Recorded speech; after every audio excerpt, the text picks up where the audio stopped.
The Secret History or Anecdota by Procopius. Translated by the Athenian Society of Athens. Chapter 2. Shortly afterwards, Belisarius was sent by the emperor to conduct the war against Chosroes, and Photius accompanied him. Antonina remained behind, contrary to her usual custom, for before this she had always desired to accompany her husband on all his travels wherever he went, for fear that, when he was by himself, he might return to his senses, and, despising her enchantments, form a true estimate of her character. But now, in order that Theodosius might have free access to her, Antonina began to intrigue in order to get Photius out of her way.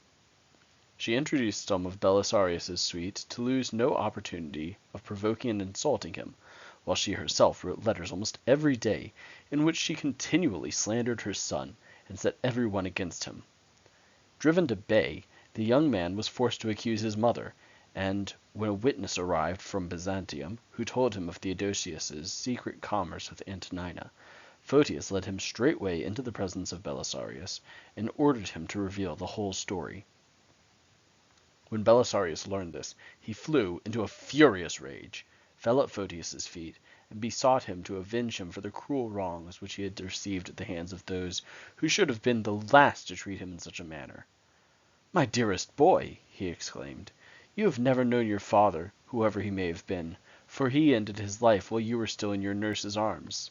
This property has been of little or no assistance to you, for he was by no means wealthy. Bred under my care, though I was but your stepfather, you have now reached an age when you are capable of assisting me to avenge the wrongs from which I suffer. I have raised you to the consulship, and have heaped riches upon you, so that I may justly be regarded by you as your father, your mother, and your whole family. For it is not by the ties of blood, but by deeds that men are accustomed to measure their attachment to each other. The hour has now come when you must not remain an indifferent spectator of the ruin of my house and of the loss with which I am threatened, of so large a sum of money, nor of the immeasurable shame which your mother has incurred in the sight of all men. Remember that the sins of women reflect disgrace not only on their husbands, but also upon their children, whose honor suffers all the more because of their natural likeness to their mothers.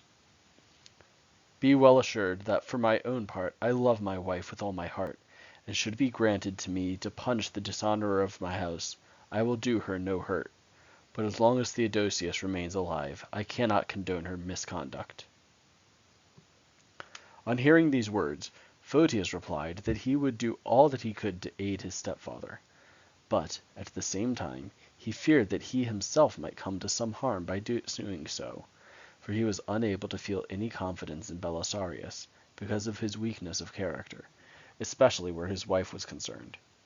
He dreaded the fate of Macedonia and of many other victims. For this reason, he insisted that Belisarius should swear fidelity to him by the most sacred oaths known to Christians, and they bound themselves never to abandon each other, even at the cost of their lives. For the present, they both agreed that it would be unwise to make any attempt, and they resolved to wait until Antonina had left Byzantium to join them, and Theodosius had returned to Ephesus, which would give Photius the opportunity of going thither and easily disposing of Theodosius and his fortune. They had just invaded the Persian territory with all their forces, and during this time the ruin of John of Cappadocia was accomplished at Byzantium, as I have told in the former books of my history. I have there only been silent, through fear, on one point, that it was not by mere hazard that Antonina succeeded in deceiving John and his daughter, but by numerous oaths, sworn on all that Christians deem most holy, she made him believe that she intended to do them no harm. After this, having risen greatly in favor with the empress, she sent Theodosius to Ephesus, and herself, foreseeing no trouble, set out for the east. Belisarius had just captured the fortress of Siceranum, when he was told of his wife's arrival, whereupon he immediately ordered his army to turn back, disregarding the interests of the empire for the sake of his private feelings. Certain matters had indeed happened, as I have already set forth, which made a retreat advisable, but his wife's presence hastened it considerably. But as I have said at the beginning, I did not then think it safe to reveal the true motives of men's actions. Belisarius was reproached by all the Romans for having sacrificed the interests of his country to his domestic affairs. The reason was that, in his first transport of passion against his wife, he could not bring himself to go far away from Roman territory, for he felt that the nearer he was, the easier it would be for him to take vengeance upon Theodosius, as soon as he heard of the arrival of Antonina. He therefore ordered Aretas and his people to cross the river Tigris, and they returned home, without having performed anything worthy of record, while he himself took care not to retire more than an hour's journey from the Roman frontier. The fortress of Ciceranum, indeed, for an active man, is not more than a day's journey from the frontier by way of Nisibis, and only half that distance if one goes by another route. But had he chosen to cross the river Tigris at first with all his host, I have no doubt that he would have been able to carry off all the riches of Assyria, and extend his conquests as far as the city of Ctesiphon, without meeting with any opposition. He might even have secured the release of the Antiochians and all the other Romans who were there in captivity before returning home. Furthermore, he was chiefly to blame for the extreme ease with which Chosroes led his army home from Colchis. I will now relate how this came to pass. When Chosroes, the son of Chabaedes, invaded Colchis with the result which I have recounted elsewhere, and took Petra, the Medes nevertheless sustained severe losses, both in battle and owing to the difficulties of the country. For as I have said already, Lazica is a country almost inaccessible, owing to its rocks and precipices. They had at the same time been attacked by pestilence,